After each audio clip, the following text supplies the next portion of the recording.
If you want... Nope.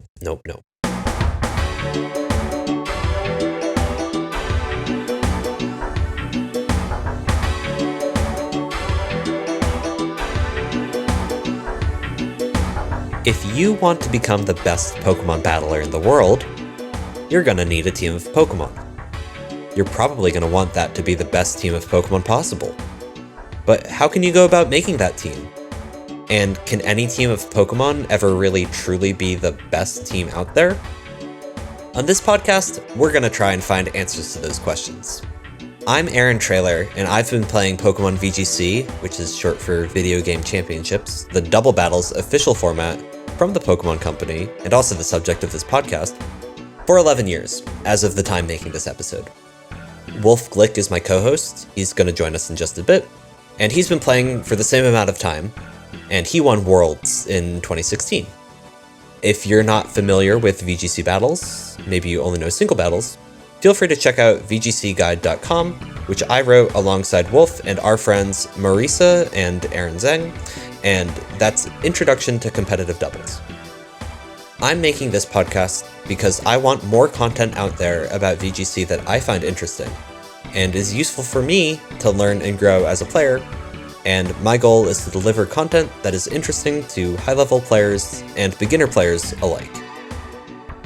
Pokemon is an extremely complex game for many reasons, but mostly because there are nearly infinitely many ways for a battle to unfold between two players, and there are nearly infinitely many ways to compose a team. One of the coolest parts of Pokemon is how customizable team building is. Your choices ahead of time have a huge impact on what the battle is going to look like, and you choose what actions you have available during the battle. And honestly, the deciding factor in who is successful at the World Championships usually comes down to those decisions, the team building decisions that they've made ahead of time. But freedom also comes with a cost. And in Pokemon's case, the cost is that team building is so complex, and there is so much freedom, there's like 1,000 dudes to choose from, that it can really be challenging and unintuitive. There's so much freedom that really many strategies can work, and there doesn't appear to be one right way to do things. Because of that, it's unlikely that we'll be able to answer concretely how to build the best team, or what is the best team. But what we can do is take a look at the perspectives of the people that play this game, learn from them, and try to use that to arrive at answers for ourselves. Every person who plays this game has a unique way of looking at it. We all put teams together differently, we all battle differently, and we all navigate complex decisions by doing what feels right to us. Even if you just started playing VGC, you still have a point of view that is unique to you, and you're going to develop that as you learn and grow. And although everyone at a tournament wants to win it, and only one person does, that doesn't make their solution more correct or less correct than the other competitors per se. If you've been to a few Pokemon tournaments, or at least watched a few, you're bound to have had experiences where you saw a team that performed well, and your mind was blown by how well that person answered the metagame. You may also have had experiences where you didn't understand or agree with how a person solved a particular problem despite their success at the tournament. But that's kind of how this works, isn't it? We can have as many opinions as we want about a format, but at the end of the day, the tournament is the final evaluation. On this podcast, Wolfe and I are going to interview VGC players, and we're going to talk about their perspective on the game. This podcast will probably be abstract for the most part. This is not going to be the place where you get a new team to run, or a rental code, or where you hear an update on the current metagame.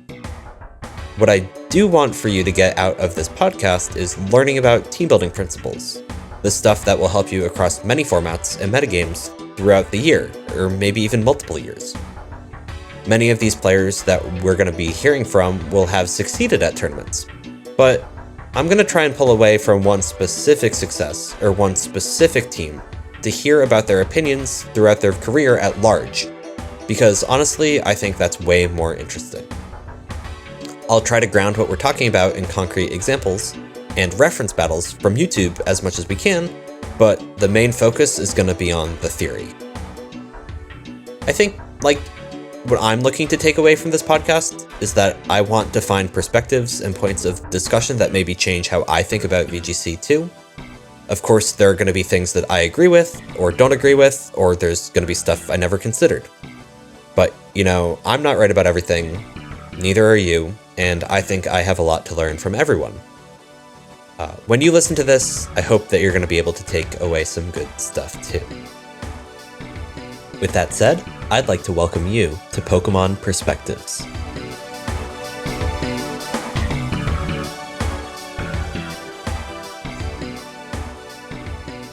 Welcome, Wolfe. I mean, we've been chatting for a little while before this. Yeah, I'm really excited to be able to do this with you. Yeah, thank you very much. Yeah, so this was sort of my idea to include with VGC Guide, because when we were making VGC Guide, I was sort of uncomfortable saying, like, this is team building, this is how it's done, because that's really just our perspective, right? Like, my perspective, your perspective, Aaron's perspective, but that's not really all that's out there, Yeah, it's an informed opinion, but it's not a complete perspective at all. Yeah. I mean, I think that's part of what's so cool about Pokemon, right? Is that there's not one right or wrong way to play Pokemon, right? You can approach the game from totally different angles and still see success. So, although we have things that we like and that we value, of course, there are totally other ways of playing the game and thinking about the game that also are valid too. And I think that's really neat. Yeah, I think it sort of makes it an art. Would you agree? 100%. Yeah, it's got a lot of elements to it that are very arty. I mean, I always talk about how it's such a team building in particular is such a neat thing because it leaves so much room for self-expression, right? You can be so specific and particular with the decisions you make in team building that people can identify who built the team from just looking at it sometimes. Yeah. I mean, in extreme cases, of course. No, definitely. And I think that's just, it's what's different about Pokemon and art though, is that there is an evaluation in Pokemon and it's like that you go to a tournament and you win or you lose. And that's sort of how we decide, sort of like as a community, like what works and what doesn't. But truthfully, there's a lot of stuff that has a lot of intention behind it that doesn't win a tournament. And I think that part's really interesting too. Yeah, I mean, it feels like, we mostly talk about teams that do well, based on results, but there are certainly good teams out there that don't have the results to back it up. I mean, it's also hard, right? Because so much of a team is determined by the context around it, right? Like a team that could win worlds might, not make top cut at a regional. And so, I think part of the beauty in team building, part of the art of team building is knowing not only what team to build, but when to build it, Yeah, that's a great point. And I think another thing that really excites me about this work, this podcast, is that the people that we're going to talk to, the same person doesn't win every tournament. And the people that we're going to talk to have gone to a lot of the tournaments in between their successes, right?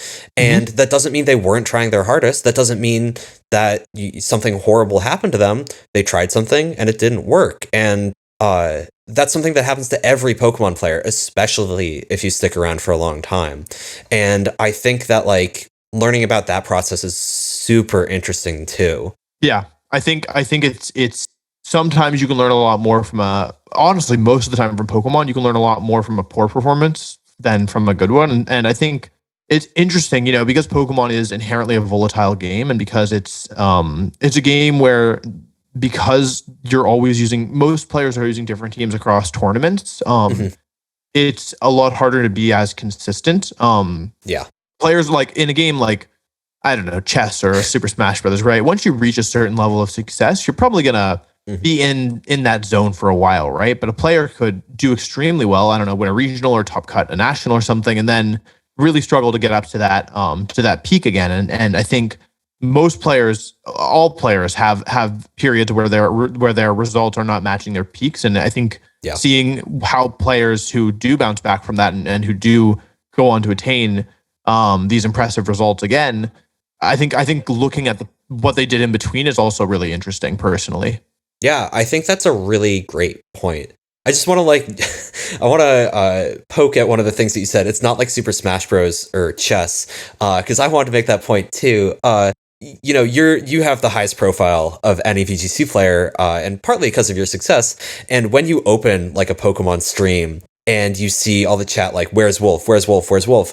Like part of that is people in the community, I guess, joking at this point. But honestly, part of that might be people who are not new to Pokemon, new to watching Pokemon competitively, who are maybe fans of yours, who don't get that you might have a skill level comparable to, I mean, you know, in perspective, like HBox or Magnus Carlsen or something, but like, that's not how success in our game works. And Right. I don't know. Sorry, don't want to pump you up too much by comparing you to those people. Sorry, that's my Yeah, vibe. my ego. Like, I'm not gonna be able to sit in my chair. I'm gonna fall over. Bro, I don't float do think away. on that note in particular, I think that specific. I hesitate to call it a problem, but that specific reality of how VGC is right now is less. It's in. I think it's partially what you're saying. I think it's partially yes. My like my audience is bigger than the rest of, you know, like VGC's audience combined, and so it's going to create this kind of weird I don't know, like imbalance. Yeah. I think part of that is because, oh, like I'm the most well-known VGC player, so people expect, you know, when there's a stream, me to be on it because of my results. But I think it's also just an audience problem. Well, Yeah. again, a problem is not the right word, but you get what I'm saying. I think it's Oh, like yeah. so many people at this point, you know, they're only the only like they might know a little bit about VGC, but like the only VGC player that they can name is me. So if they happen to Yeah. click on a stream and they see that Pokemon is streaming, there's a tournament or whatever, and they like I'm the only player that they would know. And so yeah, I think what you said and also just the audience thing is both feeding into this Yeah. this stream Oh, sorry. I don't know. I was just trying to connect the dots, man. Like, yeah, I think, yeah, I'm excited to learn a little bit more about some people's perspectives because honestly, you can read tournament results as a player and you don't really, when you see the 6 Pokemon up on the screen, you don't know everything that went into it unless they choose to like disseminate that or to tell you, or they publish their own team report. And I'm pretty excited to do that with some people. I know. I think that's what's part of what's so exciting about this podcast is that I hesitate to call team building a black box because I don't think that's entirely accurate, especially for successful teams where, you know, they'll often be published online. But something that is not well shared, maybe documented is the wrong word, but something that isn't really publicly available is the intention, the process, like how you reached a team, how you came to decide to use a team, how you built a team is very important in the process. And when you only look at the result, it's like, I don't know, only waiting at the finish line of a marathon and not watching all the training and not watching all of the race itself. You know what I mean? There's Definitely. like that part is a really, really important part of the process, arguably even more than the finish. And so by speaking to these, you know, players who have had big results and who have built really interesting teams, you know, I think it'll be cool to kind of talk a little bit about that process and pull back the curtain a little bit. Definitely. And I think one thing that just to pile on even more things that I'm just excited for is I really want to pull back from one specific tournament and one specific team to really try and learn about these players from a larger perspective, because a lot of work out there is, you know, you publish your team report and you see like 1, 2, 3 things. And then if you never play, like if that happens for VGC like 2013 or something, that those decisions are never going to be in context again because nobody's going to play VGC 13 unless they're feeling super nostalgic. So by trying to like draw bigger lessons, we can really learn more about these people. And that's my goal anyway. You got to go into the specifics at some point. I think whenever we talk about a old team or an old metagame, for newer listeners, we're going to try and make that as clear as possible, just contextualize things as much as we can. So I'm excited for that. Yeah, I think it's tough. I mean, even for us who played, you know, all of these metagames, like we don't always remember the full context, but you know, hopefully, but in talking to these players who, you know, experienced it and you know had success in these past metagames, we can share what we can, and I think it will be enough in all honesty. Yeah, for sure. Let's grab our first guest. I'm very Yeah. excited. Today we'll be speaking to James Evans. He's best known for winning 2018 Senior World Championships and also the 2022 North American International Championships. So let's go get him.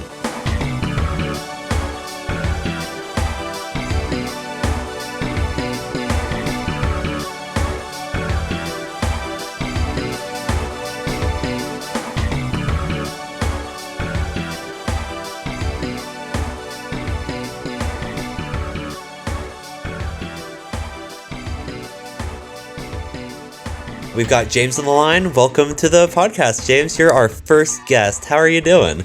Hi, Aaron. I'm doing well. Thank you for having me on. Thanks for coming.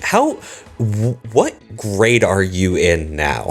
Okay. Thank you so much, Aaron, for having me, but I gotta go right now. Something really important just came up. Sorry. I remember because you've been playing for a really long time, right? Like you've been playing. Oh my God, I've been playing since 6th grade. Oh my God. Oh my God. Ugh. That makes me feel very old. Yeah, just to really wedge this in more, what year of VGC was that? Oh my God, I don't even remember. Okay, wait.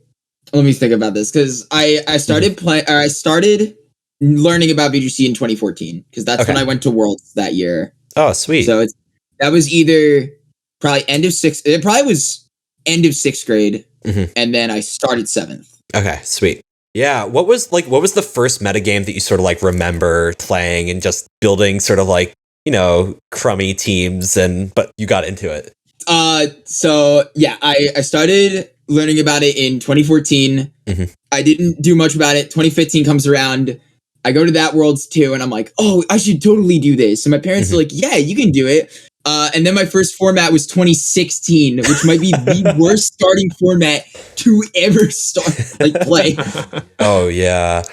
And then so after that, so you were in the seniors division then. Yes. And you didn't graduate to masters until 2019, which was right after your 2018 win. Yep. So what was the seniors division like for you before you won Worlds in 2018? I'm gonna jump in here really quick. For anyone listening who doesn't know, Pokemon has something called age divisions because they don't want little 7-year-olds playing with old folks like us. And so there are 3 age divisions, and they're roughly junior division, which is age 10 and under, senior division, which is roughly age 11 through 15, and then masters division, which is ages 16 and up. Yeah. But yeah, go ahead, James. Okay. So seniors was really weird compared to masters because back then I literally was just a random kid playing Pokemon. And I wasn't as notable as other players. A lot of my players in my region were specifically very good in seniors. One of my locals, some players probably know him, Kylie Chua, who was literally top 4 at Worlds in 2015, top cut Worlds in 2016, very good player. Another player that I played with all the time was Parth Patel, who was a really good senior back then as well. So my competition was extremely cut out for me at locals and stuff like that. Yeah. So it's very chaotic, but those were also just extremely good players. So I got a lot of practice in against those good players.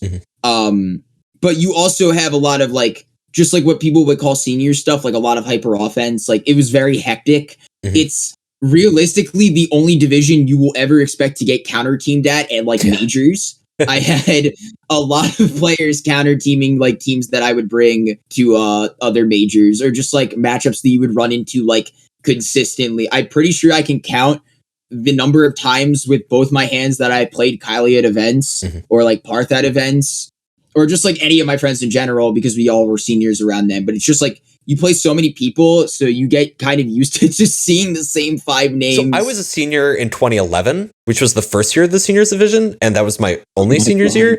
And that's kind of what I remember it to be too, is there are a bunch of senior, well, not that many seniors, and the ones that are at the top are really, really good, so you learn a lot about them really quickly. Yeah. And the best seniors are just as talented as some masters, and yeah, I would agree. It can be a really interesting learning experience, I think. But Wolf, you never played seniors. I didn't. So the reason why I was a little bit vague earlier with the specific years is that Pokemon uses the new year as the cutoff for the age division. So that's January. So my first year, like Aaron and I are roughly the same age, but I'm born in December. And so if I'd been born like a month later, I would have been in the senior division. But instead, I was playing with like the college kids and stuff. So a different kind of trial by fire. But yeah, you know, it ended up going all right. So I can't complain. I honestly think like it's kind of funny because I think that, you know, not to just do a quick interlude here. Yeah. My first event, the only reason I'm even playing Pokemon today is because I won my first event, which was a best of one single elimination tournament. And if I hadn't won that tournament, it was a regional, like I don't think that my parents were super supportive, but they weren't going to fly me to Indianapolis for, you know, nationals. Might not even have qualified. And so it's kind of funny because I think that like I, as a player, was much better suited for the Masters division where things were a little more standard and things were more familiar, as opposed to the seniors division. So being born in December rather than, you know, January may have actually impacted the rest of my life. But no, I agree. I mean, I think that there's a lot of the seniors is a really interesting division because, as you called out, James, it can be kind of insular because the players who are really good tend to go to a lot of the events, and there's just not as many players. Like most seniors events aren't going to crack 100 players, and you know, like 50 to 60 is probably a bit more reasonable for. That was about the average that I hit. Mm-hmm. I know in 2016, 2015, you could expect like a little more, like almost in triple digits. Like similar to Wolfe, like I don't think I would have I wouldn't be where I was if I didn't do so well at my first couple starting regionals. Like for someone who didn't comprehend like what the larger picture was, I was like, wow, top 8 at my 49 seniors regional 20 minutes away. It's like, wow, that was really good. Like, look, mom, I'm on the website and everything. Yeah. That's how you know I'm good at Pokemon. And then like I got another top 8, and then I ended up winning my 4th regional. And I was like really happy with that. And I ended up making day 2 worlds off that in Nats because I was able to cut that like barely. And I'm not trying to gas myself up like, yeah, look how good I was my first year, because I lost to Pikachu at Worlds, so I can't say much. All right. Well, we won't gas you up too much. But how would you describe yourself as a player back then? Because you know, it was a little bit in the past, and you've probably changed a bit. So like, and you also mentioned that seniors is sort of overrun with hyper offense teams. Yeah. Seemed like you were kind of distancing yourself a bit from that.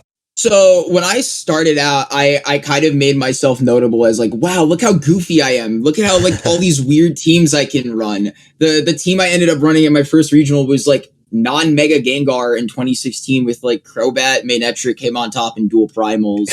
So it was like this like random like assortion of Pokemon that I had. I was like, wow, this works. Look how funny it is with Sash Gengar. You can just like spam Icy Wind and not get hit by blades. You can skill swap your primals. Mm-hmm. And then like next regional, it's finally 2017. I see James Beck like run Persian on his YouTube channel. And I'm like, wow, that's really quirky and funny. Let's run Assault Vest Persian. So you can't do the one thing it's good at.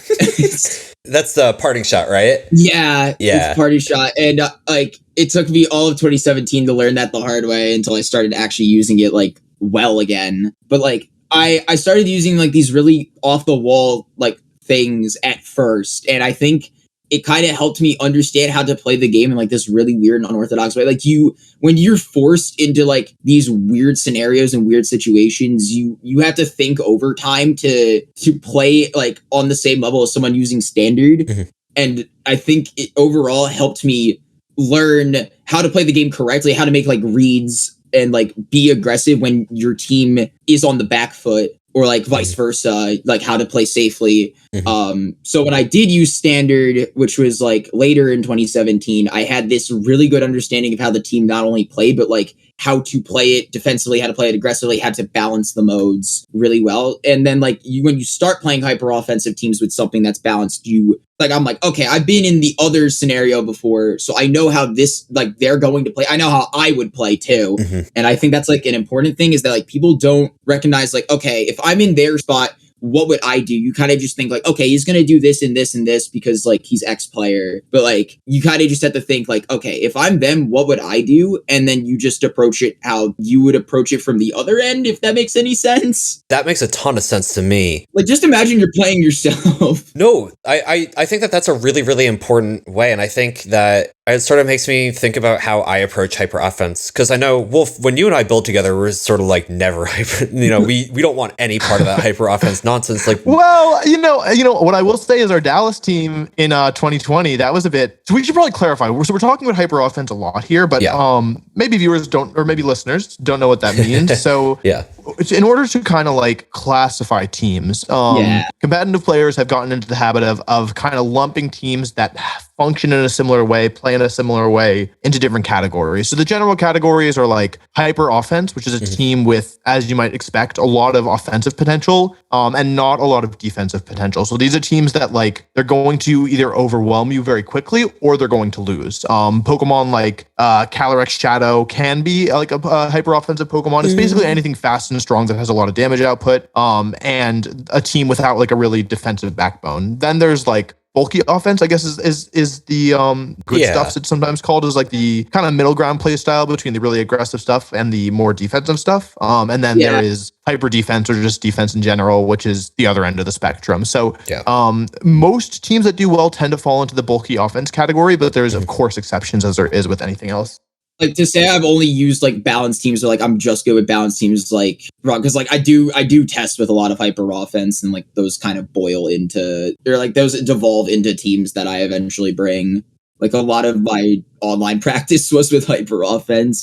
I think what you're telling us, James, it sort of reveals how important hyper offense can be because reasoning about your opponent's desires, like what they're thinking, is so incredibly important for every single person playing VGC. And it's actually really hard to form that intuition because one of the things that I hear most from newest players is like, what should I be thinking about during a turn? And, there's a billion things that they should be thinking about, but one of those is like, what does your opponent want to do? Yeah. And because your Pokemon are so frail on hyper offense, there's like you have to know exactly what they want to do and make a prediction on it. Yeah. Otherwise, you're probably going to lose all your Pokemon. So I thought that was like a really interesting way to learn. Yeah. Especially because like in 2017, you had Lele Pheromosa, which is like one of my least favorite combinations of Pokemon of all time. Yeah. So like there was this player running around and he was my friend. He was named Matt and he would run this team with like it was like 5 Ultra Beasts or like 4 Ultra Beasts plus Tapu Lele plus Smeargle. So it was just like built on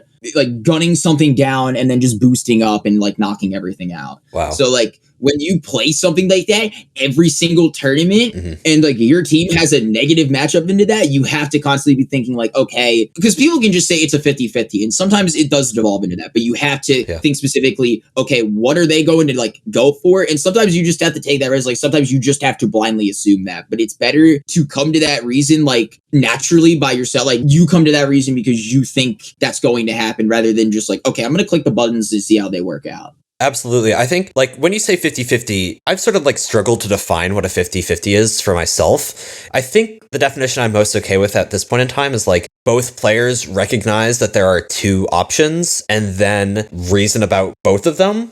But that doesn't mean that that's actually 50-50, right? This is a point that my friend Trista makes a lot, is that you're not flipping a coin in your head. Pretty much. It's a good way to learn for sure. And it I'm sure it leads to, some of the foundation of your game even today. Yeah, it definitely helps to like be able to think about that, especially in formats like GS Cup where like things can get very aggressive really quickly or like someone can gain momentum in like a single turn. Like when you say like 50-50s like that where there are 2 scenarios where something can happen and it generally swings one way for like one player and the other, like that's like a really important part of how to play GS Cup, I think, is like understanding those situations that aren't so much 50-50s, but the turns where the whole momentum of the game can swing in your favor and like being able to understand what the other player's thinking and what you want to like do with that knowledge. Yeah. And for newer listeners, GS Cup is format with 2 restricted Pokemon, just like this VGC 2022 that we just played. And it's harder because the Pokemon deal more damage, so you're more likely to lose it all on one turn.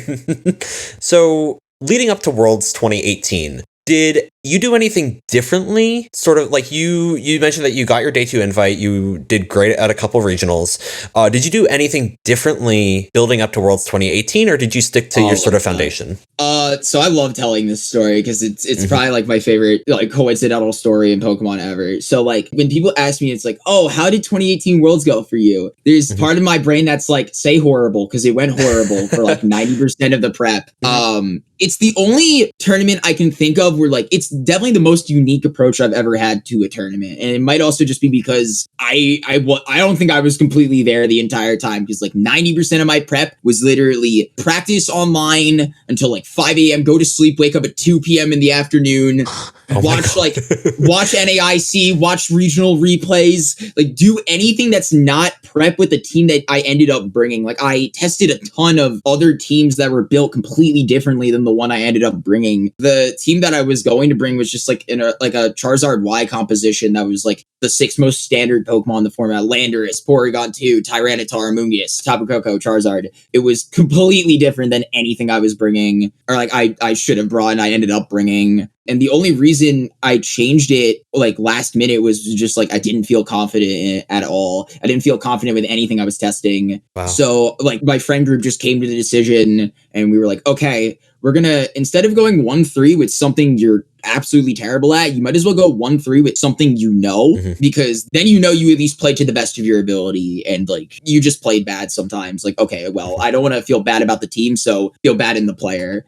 So I ended up bringing that, and luckily I had a version post NAIC because it was the same 6 that I had brought to North American Internets. I got top 4 with it there. Bring it to Worlds, but it had a slightly updated, like it had some slightly updated sets. The most notable ones was like Araquanid was now a Z move instead, and Tapu Koko was like modest, so they were dishing out a lot more damage than they were at Nats. And I think those changes were enough to push the team to like bring it all the way. I think a notable thing was that like even though I hadn't practiced with this team for like 2 months, I was still like playing well with it. I still understood the situations that it was in, even though I didn't have practice with it against any of the common teams at the time. I was like, okay, well, I just need to process this and understand how this is going to work out beforehand. Yeah. And that's kind of how I approached most of my games. I was just like, okay, game 1 doesn't go well. Here's what we're doing game 2 and 3, because we can assume, like, I remember this in my head. It was game 1 of top 4. I completely misplayed. I just brought the wrong Pokemon and I lost to my opponent's Mega Venusaur. It was Araquanid versus Mega Venusaur. I was like, I can't do anything against this thing.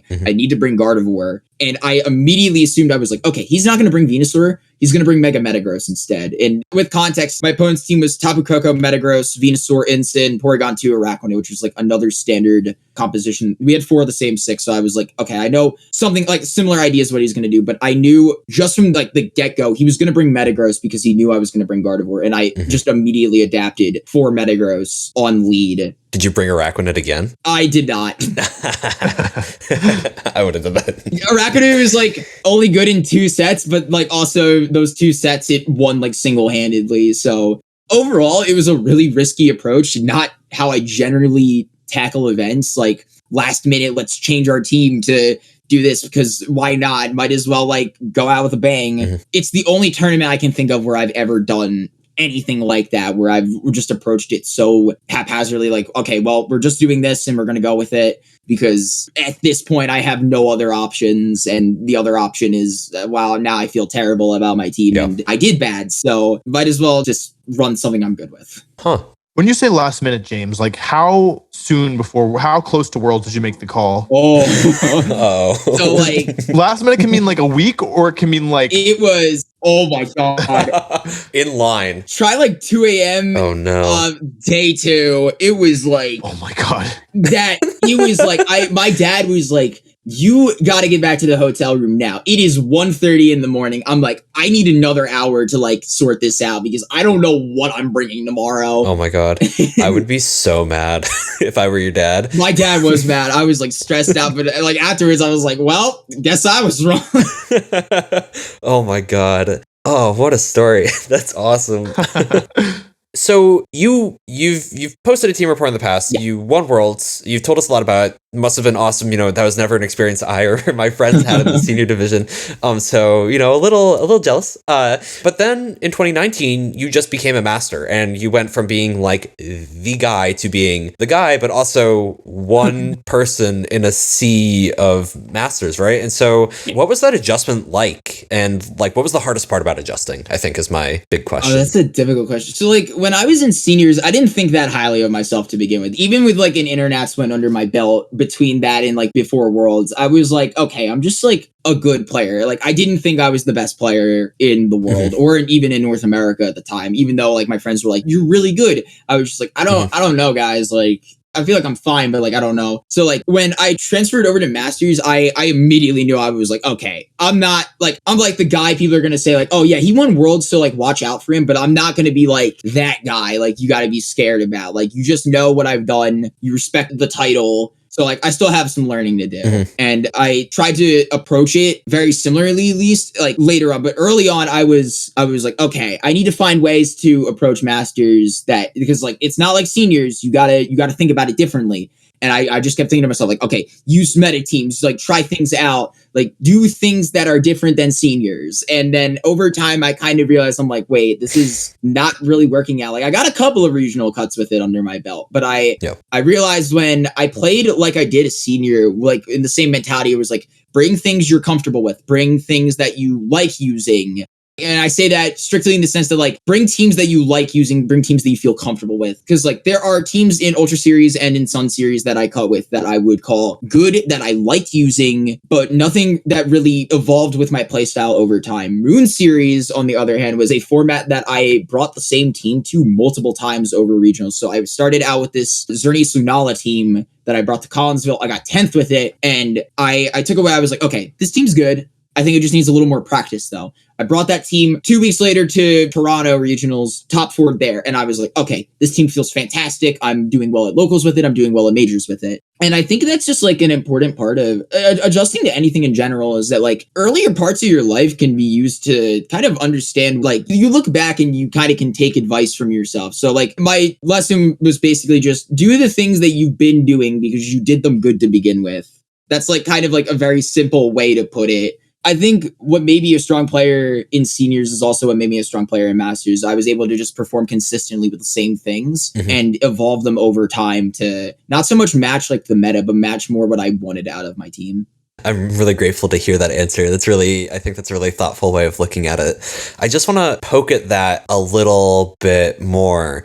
You mentioned like once you find a team that you sort of feel comfortable on and you like it, right? You're going to be consistent with it. You're going to stick with it for a little while. What makes one team, you had success with a couple teams, right? But you stuck with some of them and not others. What makes a team worth sticking with versus not sticking with? I think I would have trouble answering this for myself. So, take all the time you need, but something I notice in teams that I build is that I can ladder with something for like 2 weeks and keep using it on ladder.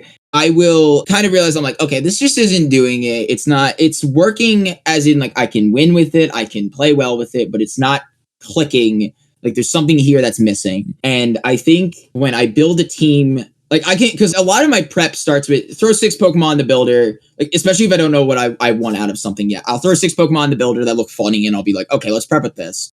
Like you run that for a while and then you start to see ideas either on ladder or in official tournament that you like kind of just click with, or an idea develops like that. So when I build teams that I often stick with, I generally notice that they're performing above average just in practice, but I also notice that like I learn along with them.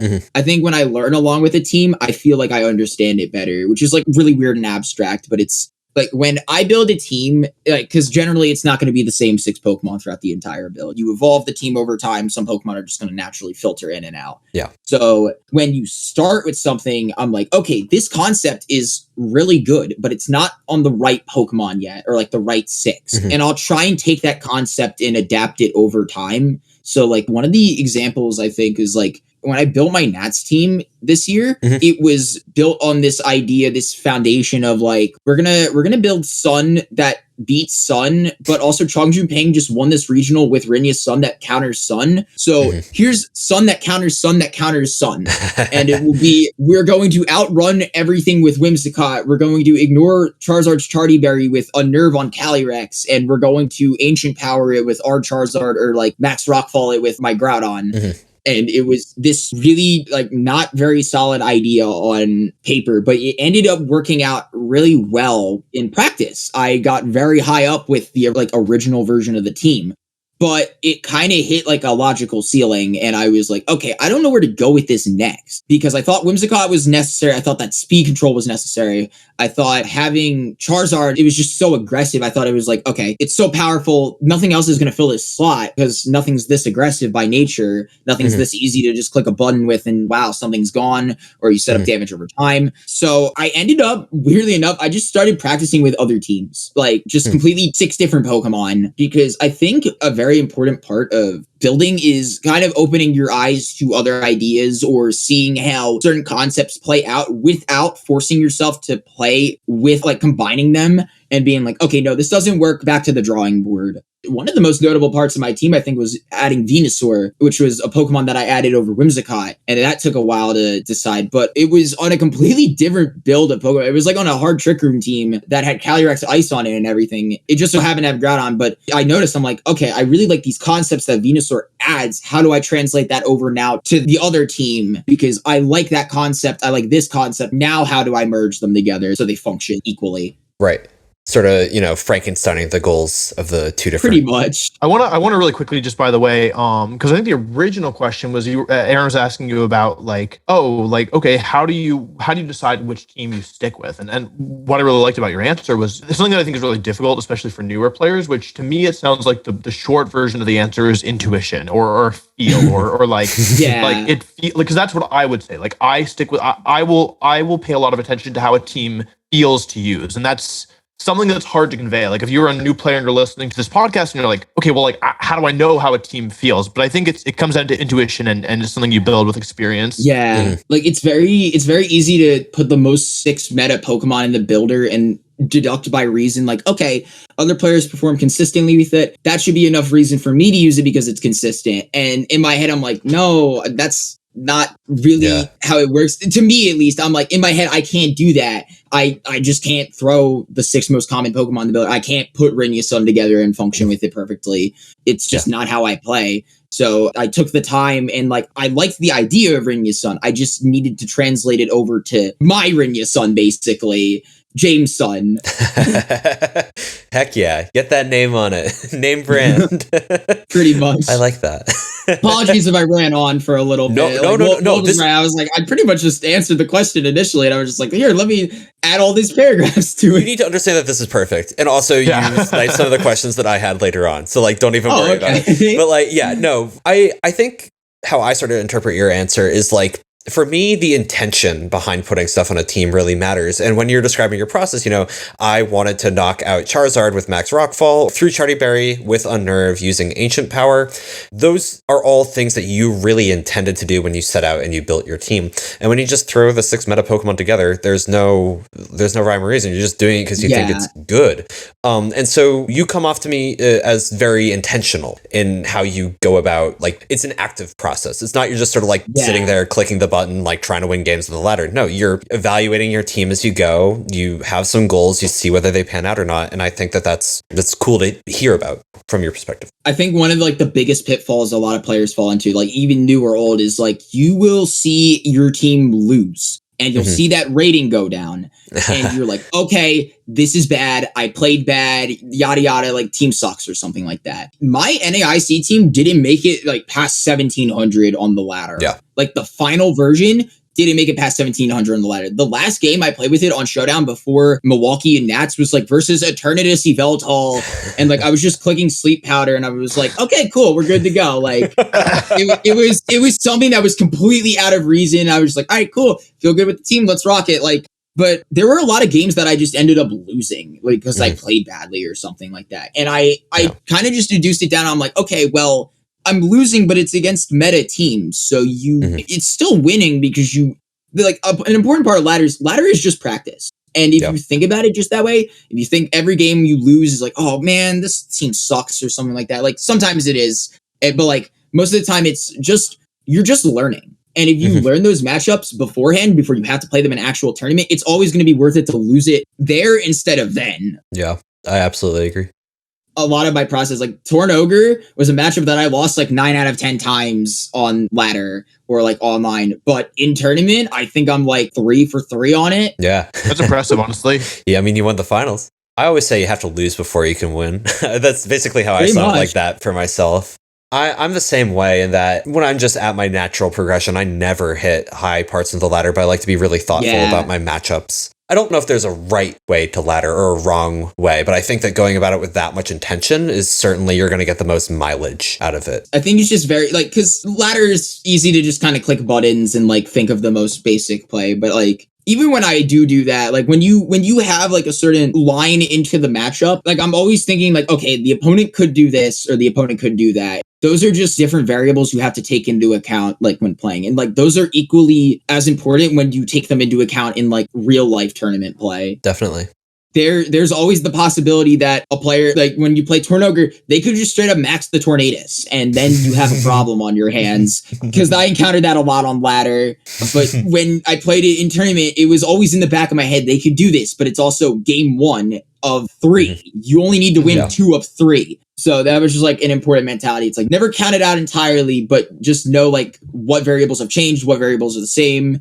Like just take those into account when you play. 2 things. 1, I might have been one of those Torn Ogre players maxing Tornadus on you.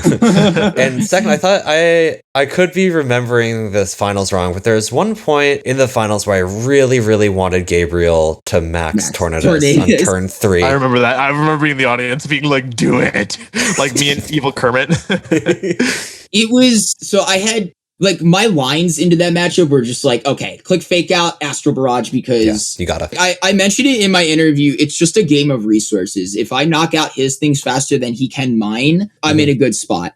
If he does the exact opposite to me, I lose because his team is much more aggressive. Like, our teams are both aggressive, but like his is much more, he wants to be on the pedal immediately. Yeah. So like even if I give him like a single ounce of that, he could just run with the entire game. So like I constantly, like even with something that's like click fake out Astral Barrage and then just keep attacking, it's like I still have to keep in mind like what he has in his back, like what potential things he can do. And like that fear of him maxing Tornadus was always there. I was so scared both games that he would just do it. Thankfully he did not, but like it's always just an option. Even the options I think he went with were still very solid and consistent. Like I needed to work my way out of both of those scenarios to even win the game, and I got lucky game 2 with that icy wind miss. So they were all reasonable plays for him to make. It's just that maxing Tornadus is a very risky decision. Oh yeah.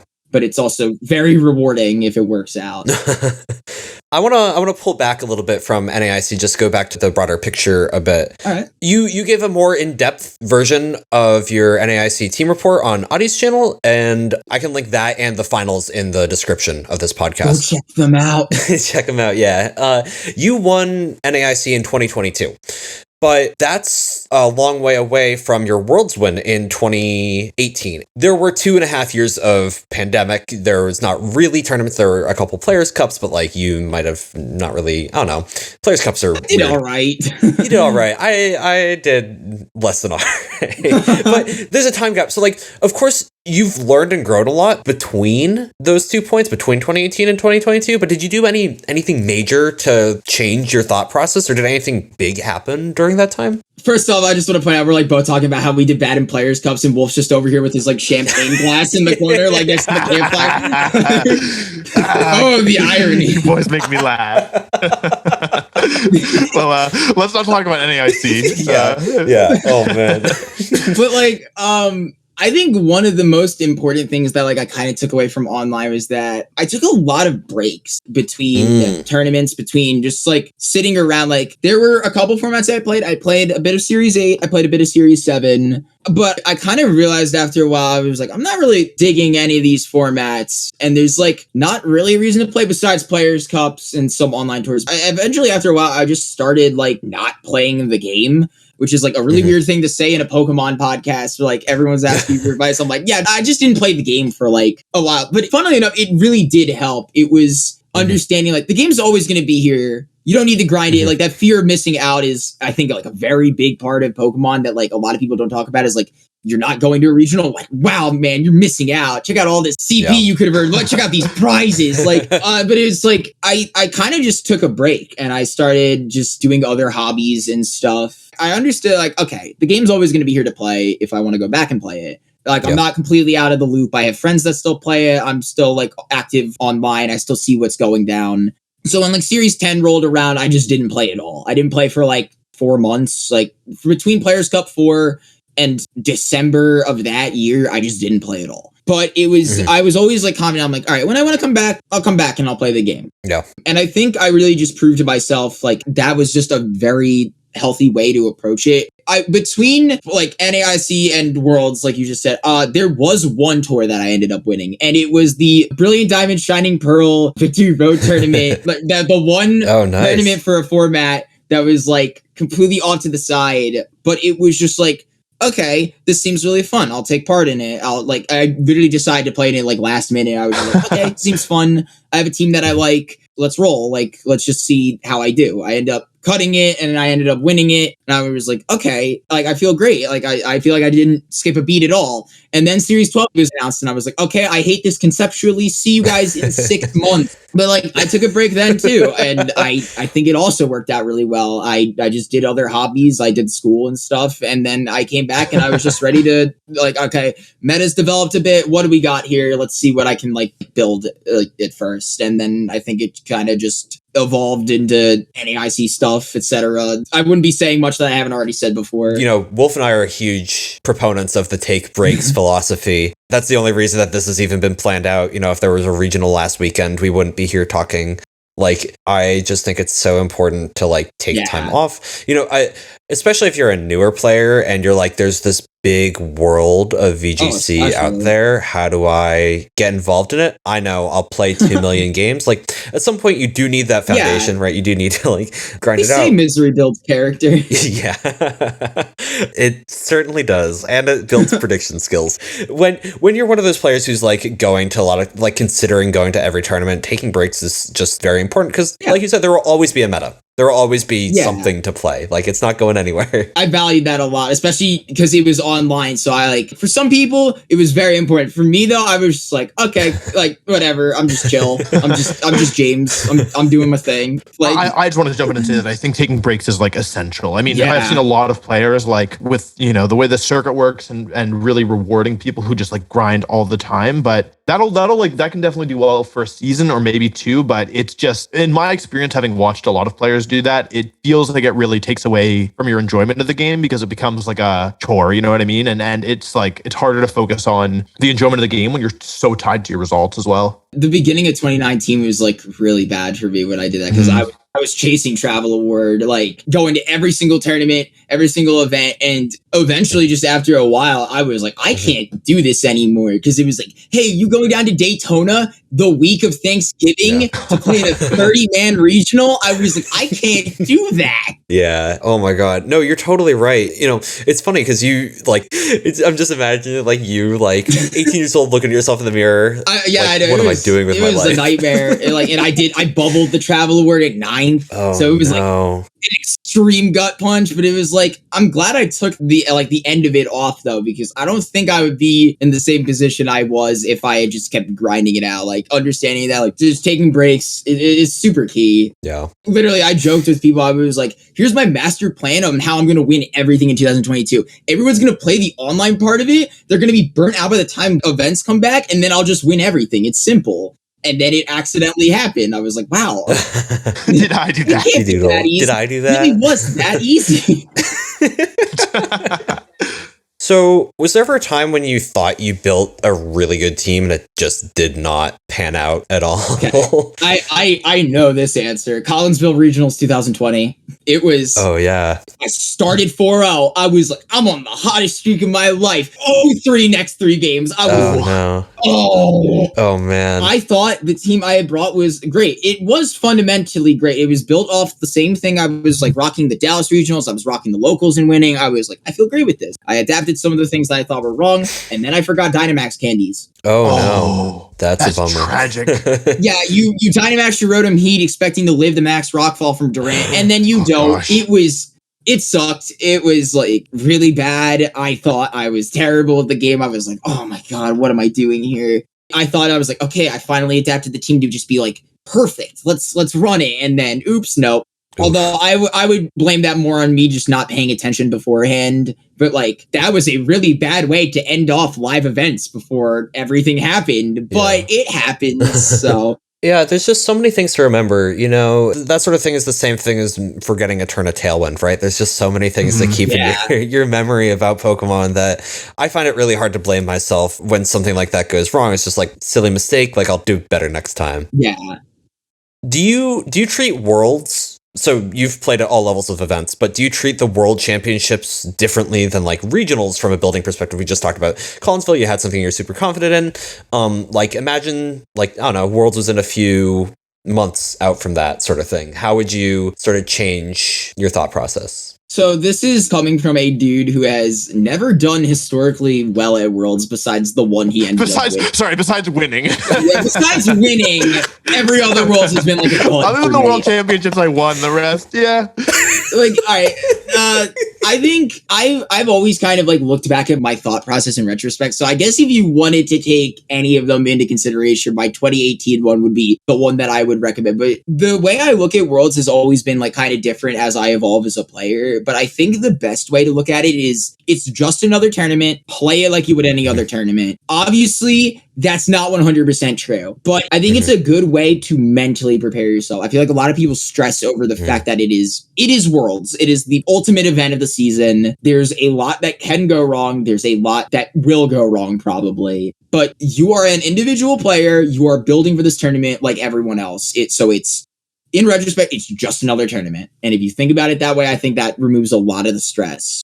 From a building perspective, I can't say much this year because I literally brought the exact same team I did from Nats to Worlds and it went X3. So maybe not the best decision, but I went into it believing that I was confident in the team that I was bringing. And I don't regret bringing those 6 Pokemon now. So like I said, the only time I've ever done that before is Worlds 2018, where I brought a team that I wasn't going to end up regretting bringing. And I felt confident in using it. And I still finished out the tournament at 41st, which is for all intents and purposes not cut. So I was like, man, that's not good. But it's like 41st in the world over like 300 people. So like a good way to look at it is like there are things that are obviously going to be different about Worlds. Like a big one this year was weakness policy Charizard being everywhere. And that I think was like a really different thing because I didn't prep for Worlds at all. I'm going to just be honest. I did not, which was a very stupid decision in hindsight. I was just like, I like this team. I'm going to keep running it and hopefully I'll know everything by Worlds. And then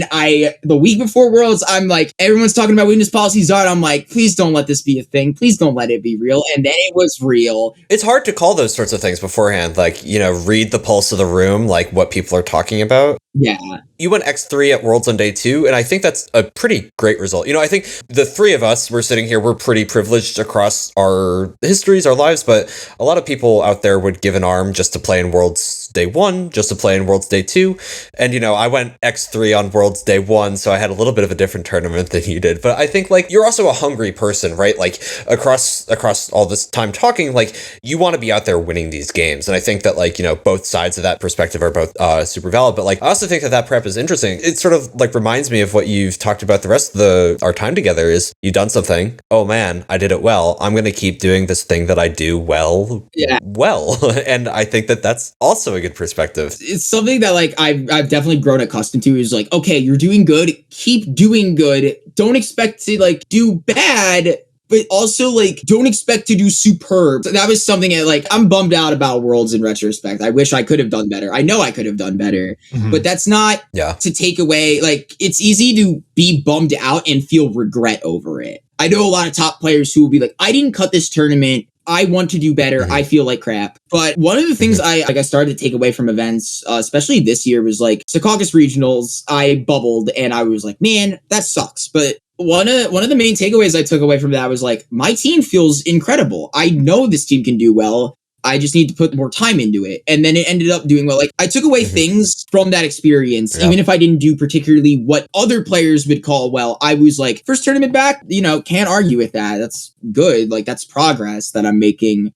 So even if I didn't do well at Worlds, I still took away a lot just from learning. And who knows, maybe my 5th Worlds will be the breakthrough that I need at Masters. But like, it's all just learning to use it some other point in time. And like, I'm still grateful for that and the opportunity to do it all. Just to be proud of myself and like do what I like doing is a very important feeling. So like, even if I have an off day or like, even if my day happens to be really good, I tend to just kind of come out with the same feeling of, I like doing this. I'm very happy that my team worked out. Let's see what I can take away from this first before anything else. I think that's a great mentality. I think gratitude is really important in Pokemon because I feel like it's especially appropriate in a game like Pokemon and a scene like Pokemon personally. So yeah, I really like that mentality. I think that's great. Yeah. Thank you. I think gratitude is important because, my take on it, this game spends so much time tearing us down. Yeah. At every point in time. Like, you can do everything right and still just be demolished. And just being thankful for the things you can take away at a larger scale, I think is so important. And it's such a healthy way to face this kind of adversity. And I think if you take that perspective and run with it on a broader scale, you'll be much happier in general. Yeah. So it just makes me happy to hear and to talk about that. That's something that you take away. I have one last question before we wrap things up. So if you, James, could tell something to a senior player, how about 2 things? If you could tell something to a senior player who is still in seniors, what would you say? And then the second is, if you could tell somebody who's aged up from seniors and is facing their first Masters tournament, what would you say to them? So I guess start with the first one. Senior and seniors. How should they handle seniors? I think it's just a very important part of it is play things that you're not so comfortable with, even though I just spent 80% of this podcast telling you, use things that you like, use things that you're comfortable with. But it's like, if I hadn't had those opportunities on my downtime to test out things that I didn't like, I don't think I would have understand why I liked the things that I liked. Mm-hmm. It's very easy to, especially in seniors, you're younger, I don't want to say you don't understand quite as much, but my outlook on the game was very different when I was 14 and I was like, I'm going to live forever. I'm going to be the best at Pokemon in history to ever have done it. But I was very set in my ways when I was younger. And I think a lot of my eye-opening experiences helped me win a lot of events or just to understand how to play the game better. And I think that helped me evolve into the player that I am today. So I would say just keep doing the things you've been doing, but don't be afraid to try other things. Don't be afraid to take those risks. Don't be afraid to, this is going to sound really corny, be yourself when you play the game, in your team building, in your play style, just don't be afraid to, if something works out for you, don't be afraid to run it at an actual event. But at the same time, don't be afraid to test other things. Understand why you like the things that you're running to begin with. Mm-hmm. On a more meta level, just understand what you're doing right and what you're doing wrong. Because when you understand those, when you're younger, I feel like those help you evolve into a really strong player over time. I think that's what the best seniors that age out of the division are doing. I want to push back on one part, and I don't think the advice "be yourself" is corny at all. I think that's insanely important. I think going outside of your comfort zone is really important. Speaking from my own personal experience, I work really closely with Wolfe, and he's got a lot of really impressive results, and he has a lot of very good opinions about the game. And one thing that's been really hard for me to learn when working with him is when something works for him and when something works for me. I just sort of I play best when I'm playing a team that fits my style. And I think it's so important, especially if you're younger and you see all these players doing great things out there and you're like, oh, I need to do that. Well, you need to do what's right for you and contextualize what they're doing in the perspective of what's right for you. Yeah, 2017, because this was when I was a super naive senior. One of the most common teams at the time was Fake PG, and I was I don't like Finny. Very bad take. But I was let's add a Persian instead. And that's how I kind of evolved the team that I ended up using to win a bunch of stuff in seniors over time. It was just I ended up doing things that I liked doing. I liked playing teams that I liked playing. And it kind of helped me understand what I want out of the game as a player, what I want to do as a player, like how do I want to win? Yeah. The other question you have, I'm glad you asked this because this is something that actually happened after Worlds. So I get to like recycle the same advice. Oh, nice. There we go. Me and Anna Prosser, we get it. The best advice that I can give to like seniors aging up is because you think it's a completely different field. You think a lot of things, you don't know what to expect basically. And one of the best pieces of advice I think I can just give in general to players, but especially to seniors aging up, is because you get stressed out about a lot of things, namely what player are you facing? Because now Masters is a completely open pool. Like this is where everyone's playing basically. So you can pull some random round one, or you can pull someone like Wolfe or Aaron Traylor round one. And I think a very important thing to do is just respect your opponent.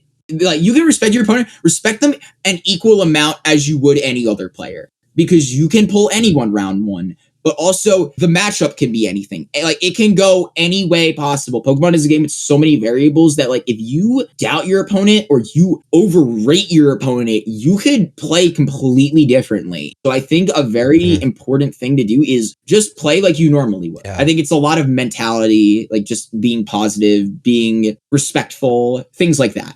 I think that's a really good way, I think, to wrap things up. I think that's a powerful message to close things out on. Wolfe, you got anything before I wrap things up? No, I mean, I think that was super insightful. Thanks very much, James. And thanks for coming on and sharing all that. I think, no problem. Thank you guys for having me. Yeah, of course. Yeah. James, I honestly don't know if we could have picked a better person for the first episode of this. You are so thoughtful in the way that you talk about the game. I'm very grateful that we had the chance to talk to you. Very much. I'm happy I could hear that. I'm glad I could say very adviseful things. I thought either by the end of this, people were going to be like, oh, so that's how he won NAIC. Or they'd be like, oh, so that's how he won NAIC. Like, oh, man. No, I don't know. I think like this is the real meat of the game. Like, you know, all of these decisions, they're so, you know, there's so much thought put into each of them. And really, like the tournament, you just like look at it from the outside, right? But really, there are so many tiny decisions that go in. Yeah. Let's close things off. Thank you so much, James. Wolfe, thank you so much for co-hosting with me. Lastly, I just want to thank Pedro Lima for helping set up with the audio as well as some script editing. So thank you, Pedro.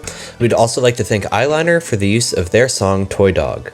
Catch y'all next time. Bye-bye. See you. Peace.